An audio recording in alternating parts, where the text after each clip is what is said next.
जय श्री कृष्ण।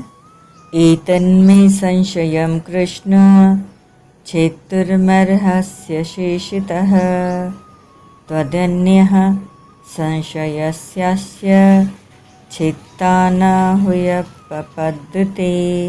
अध्याय 6 श्लोक 39। व्याख्या।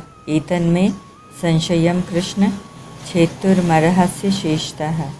परमात्मा प्राप्ति का उद्देश्य होने से साधक पाप कर्मों से तो सर्वथा रहित हो गया, इसीलिए वह नरकों में तो जा ही नहीं सकता और स्वर्ग का ध्येय न रहने से स्वर्ग में भी जा नहीं सकता।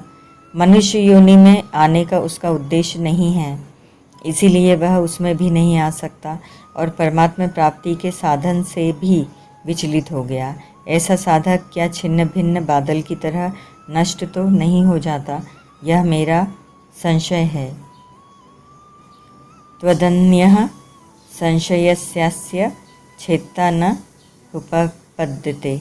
इस संशय का सर्वथा छेदन करने वाला अन्य कोई हो ही नहीं सकता। इसका तात्पर्य है कि शास्त्र की कोई गुत्थी हो, शास्त्र का कोई गहन विषय हो, कोई ऐसी कठिन पंक्ति हो जिसका अर्थ न लगता हो, तो उसको शास्त्रों का ज्ञाता कोई विद्वान भी समझा सकता है, परंतु योग भ्रष्ट की क्या गति होती है इसका उत्तर वह नहीं दे सकता।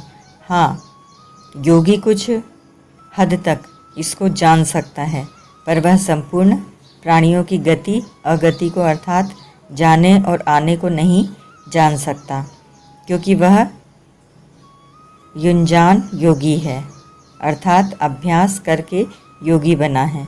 अतः वह वहीं तक जान सकता है जहाँ तक उसकी जानने की हद है, परंतु आप तो युक्त योगी हैं, अर्थात आप बिना अभ्यास परिश्रम के सर्वत्र सब कुछ जानने वाले हैं।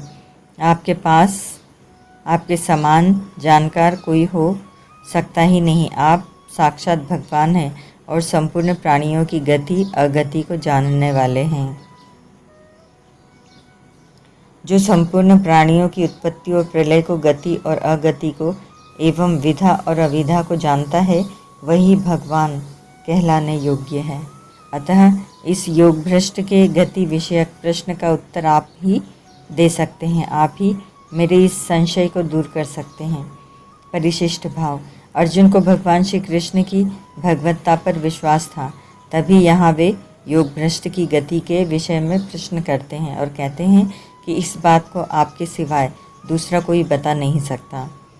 भगवान श्री कृष्ण की भगवत्ता पर विश्वास होने के कारण ही उन्होंने एक अक्षौहिणी सशस्त्र नारायणी सेना को छोड़कर निःशस्त्र भगवान को ही स्वीकार किया था। संबंध। 38वें श्लोक में अर्जुन ने शंका की थी कि संसार से और साधन से च्युत हुए साधक का कहीं पतन तो नहीं हो जाता।